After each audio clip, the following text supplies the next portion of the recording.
Hello students. Last time we have seen about Rutherford nuclear model of atom. Rutherford by his scattering experiment has demonstrated that the protons and the neutrons are placed at the center of the atom, electrons revolving around it. He could not explain the stability of the atom and the hydrogen atom spectrum. Later on, Bohr suggested his atomic model where the electrons were moving around the nucleus in fixed circular orbits. He could successfully explain the the structure of hydrogen atom spectrum, but failed in explaining the fine structure of the spectral lines. The spectral lines, as I have previously explained to you, the Lyman series, Balmer series, Bastian series, Pfund series, and Brackett series.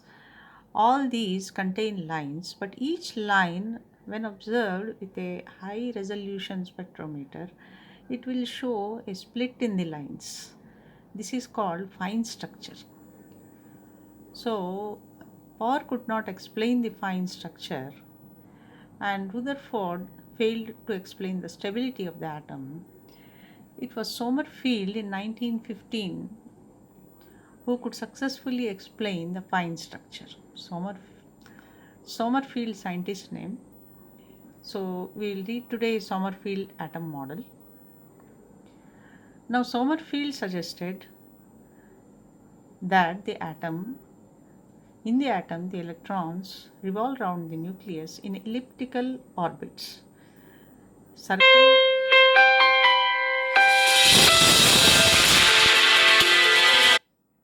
Circle is one of the cases of elliptical orbits. So here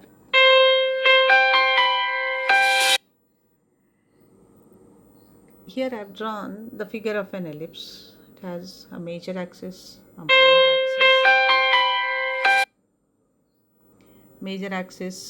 minor axis, which when they are equal to each other, then there will be a circle. A straight line is also an ellipse where the minor axis is 0 and major axis of course is there. So here when the electron is moving, this is the electron and this is the nucleus. At one focus of the ellipse is situated the nucleus. Ellipse has two foci, and the electron revolving. The distance between the nucleus and the electron is called the radius vector r. This electron here, its position makes an angle phi with the x-axis. Now the velocity of the electron is resolved into two directions. One is along the radius and one is perpendicular to the radius. Along the radius it is called radial velocity, and perpendicular to that it is called the transverse velocity, which depends on the angle phi. Now regarding the assumptions made by Sommerfield, the first assumption, as I have told you, is the elliptical orbits. The electron in the atom moves round the nucleus in elliptical orbits. Circle is one case, sometimes one of the cases. He also proposed the relativistic theory, took the help of relativistic theory. Here the motion of electrons in orbits is relativistic. Thereby mass varies relativistically according to the formula m is equal to m0 divided by root of 1 minus v square by c square. Here m is the electron mass, m0 rest mass of electron. That means when it is at rest, velocity of electron is v and c is velocity of light. Here what will happen is, I have shown it somewhere else also, when the electron is moving like this in an ellipse like the planets around the sun, Kepler's laws you have read, the aerial velocity was constant in the case of planets. Like that, here also the area covered per second by the electron is constant, making it the distance covered here, the aphelion position, distance covered is less in the same time. Here distance covered will be more. So here it has higher velocity. When it is nearer to the nucleus, it has higher velocity. Away from the nucleus, it has lower velocity. When at higher velocity, its velocity is reaching the level of 3 into 10 to the power 8, that is velocity, meters per second, that is velocity of light. What happens is its mass increases according to this formula. So that is another assumption made. We will see the effects of that assumption. Another thing is the quantization rule. Wilson-Sommerfield quantization rule. Initially, we had studied the quantization rule in case of Bohr also. The angular momentum is equal to n into h, that we have read. Here also same thing. This is the angular momentum. Here the angular momentum will be of two types. It will be the radial angular momentum and the transverse angular momentum. Two types. So I have put I here. Okay. So in closed integral pi dqi is equal to ni into h. N is a simple number. We will discuss it later how these explain the results which we have obtained experimentally. Now first is the elliptical orbits. Here again I have drawn the diagram a bit clearer for you. The electron moving in elliptical orbit, its position at any instant can be fixed by polar coordinates. What are the polar coordinates? Just like the coordinates, linear coordinates xy, xyz, like that. Here this point is defined by distance r, radial distance r, and angle phi. So r and phi, that being the radial coordinate r, angular coordinate phi, tangential velocity can be resolved at any instant into two components, as I have previously explained to you. One is along the radius, its formula is dr by dt, and the radial component of velocity, perpendicular or transverse component of velocity is r into d phi by dt. This you have studied in your angular motion in mechanics. So here radial momentum will be mass into dr by dt, and orbital angular momentum later on also I have written and explained. It is nothing but actually see momentum is mass into velocity. Mass into velocity gives you instead of mass in angular momentum we will put moment of inertia mr square, and instead of velocity we will put angular velocity d phi by dt, that is omega. So I into omega gives you mr square d phi by dt. Now the Wilson Sommerfield quantization rule gives for radial momentum PR dr is equal to nr into h, and p phi for transverse case it is p phi d phi is equal to n phi into h, where n is a simple integer consisting of two parts, nr plus n phi. Remember in Bohr's atom model, n gave the orbital number, and here this orbital number has two components. One, the radial component, this is called the azimuthal component. Later we will represent, it will be representing the azimuthal quantum number. Now we have evaluation of p phi d phi. It says simply n phi into h. We have put it there, n phi into h.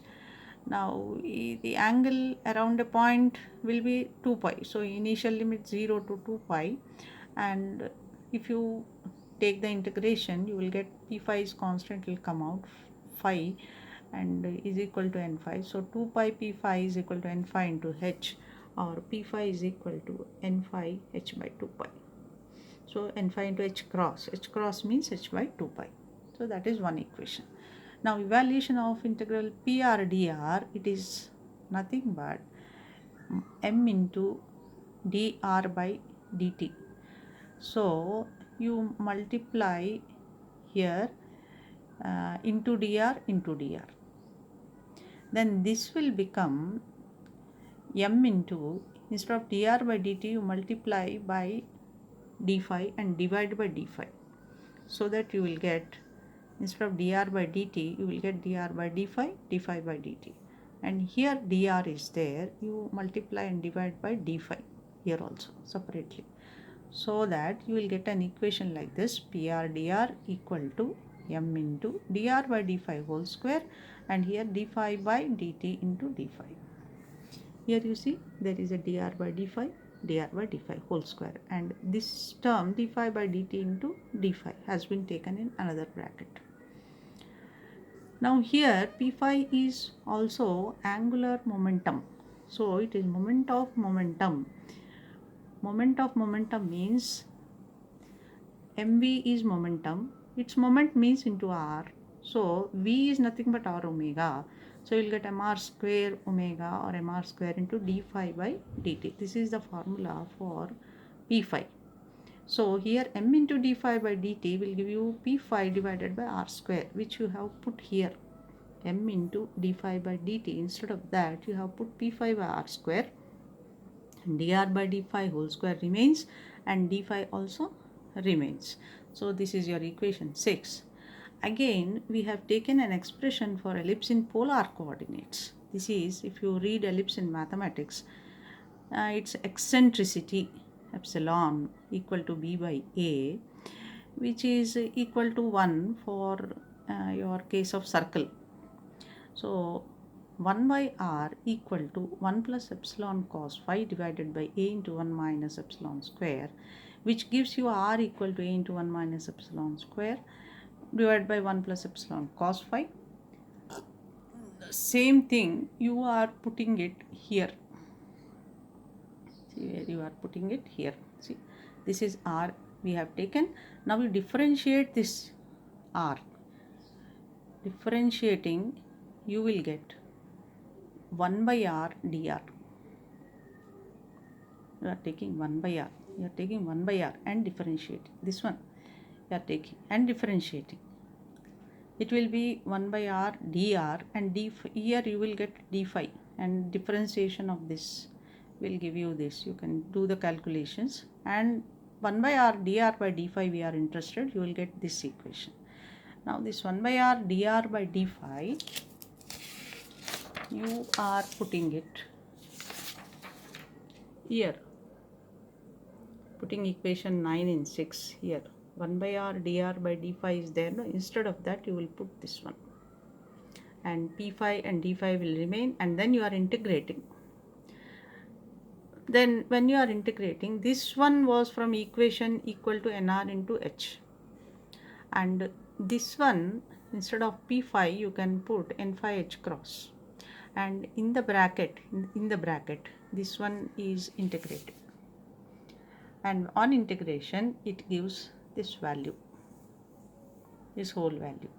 Okay, so here nr equal to n phi by root of 1 minus epsilon square minus n phi, and nr plus n phi, this n phi is taken this side, so nr plus n phi equal to n phi by root of 1 minus epsilon square. Substituting in equation 3, where n is equal to nr plus n phi, you will get n equal to, instead of this you will put n here, and for ellipse root of 1 minus epsilon square is b by a, so therefore n equal to n phi divided by b by a. Yes. Okay, so for eccentricity of equal to 1 equal to 0 you get for circle, then b equal to a. Okay, so here n equal to n phi by b by a, or b by a equal to n phi by phi. This is the final equation. So this equation represents the condition of quantization for the orbits, stating that only those elliptical orbits are permitted for the electron for which the ratio of major and minor axis, this is the minor and major axis, is a ratio of two integers. These two integers will represent in which in which orbit the electron is moving. This is a ratio of two integers. Now coming to the relativistic effect. Relativistic effect, as I have told you, when the electron is moving here, this is the perihelion region, this is the aphelion region. In the perihelion region, the electron moves faster, nearer to the nucleus moves faster, here slower. When it moves faster, its mass increases. When it moves slower, it decreases. When the mass increases, according to the formula, m is equal to m0 by root of 1 minus v square by c square. Now Sommerfield took this into consideration.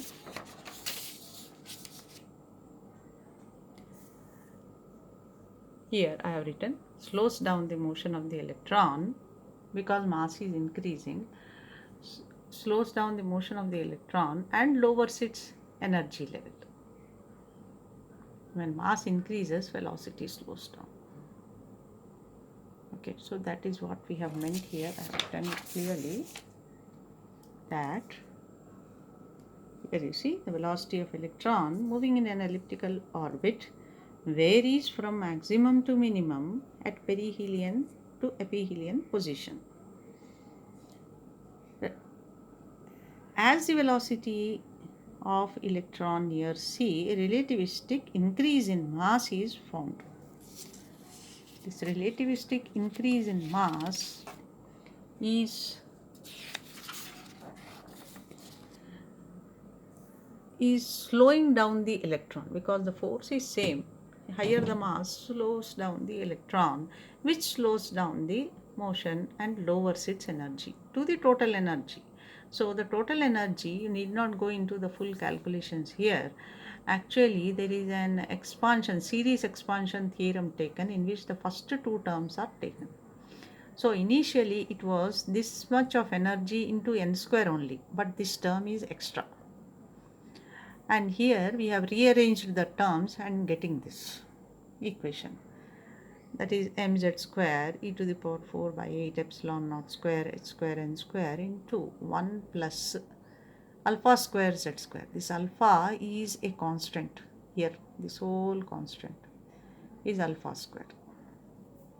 Okay, that no, z square is left off and n is left off. So here I have written it is alpha square z square divided by n into 1 by n 5 minus 3 by 4n. This is the Sommerfield relativistic correction.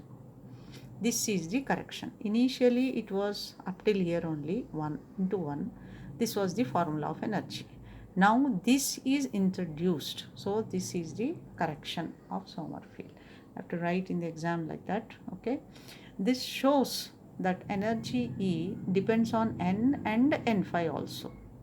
So for a given total number n, different energies are obtained for different orbits corresponding to different values of n phi. So inside n there are some small orbits or some small energy levels where the electron can stay. If it receives from outside some energy, it can jump into between those small levels, and then while coming back it will give out energy and form fine line structure. See, that's what I have written here. Thus the relativistic correction in electron mass results in splitting up of energy levels, which increases the number of possibilities of quantum jumps. The n is equal to 1 to n is equal to 2. Say in hydrogen atom spectrum or hydrogen atom spectrum, we have seen from n is equal to 2, 3, 4 to n is equal to 1 jump will give you the Lyman series. But inside the Lyman series, one line, say from n is equal to, the electron jumps to n is equal to 1, we get a line. Inside that line there are splits. So that Bohr could not explain splitting or fine splitting of spectral lines or fine structure of spectral lines. This relativistic model has explained the fine structure, stating that there are inside one energy level only, there are other energy levels depending on the different values of n phi. See, I have written for a given total quantum number n, different energies are obtained for different orbits corresponding to different values of n phi. Thus, a relativistic correction of electron results in splitting of energy levels and increasing number of possibilities of quantum states, quantum jumps. So the inside those levels also there can be jumping. Like inside a house, from one house to another house, n changes. Inside the house, from one room to another room, you can go. There is a change in energy level like that. So the giving energy which is given out, that splits for an electron in an atom, consequently giving rise to fine structure of single spectral lines. Now, so there is Sommerfield's selection rule, which he established to explain fine structure of spectral lines. Sommerfield's selection rule suggests only those transitions can take place between the orbits for which the azimuthal quantum number changes by +1 or -1. That is, delta n phi must be equal to ±1. This is the Sommerfield selection rule. So here ends your Sommerfield model, and I have also tried to give you a small 4 marks question here. You have to find the total energy of electron in an elliptical orbit.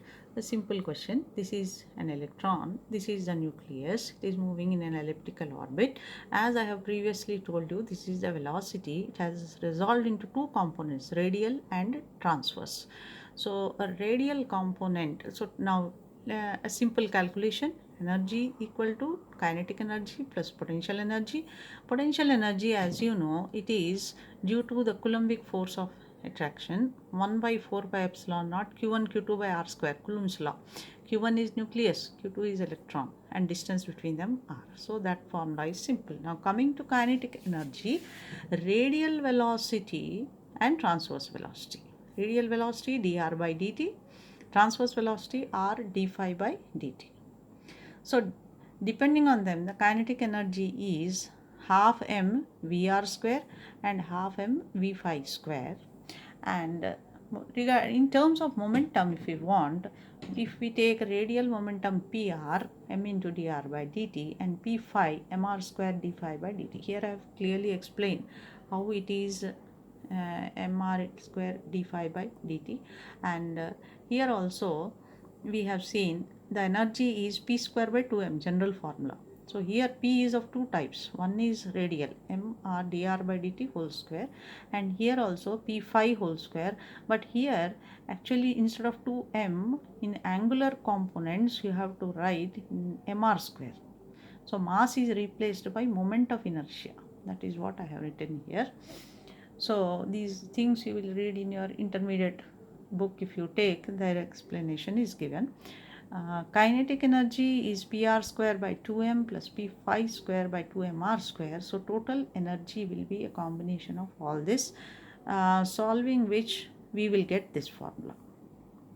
Okay, instead of n, which was in Bohr's model, we will get nr plus n phi here, same as Bohr's model. Okay, so what is the conclusion? Once Sommerfield accepted or assumed that the electron is moving in elliptical orbit, did not explain the fine splitting of spectral lines.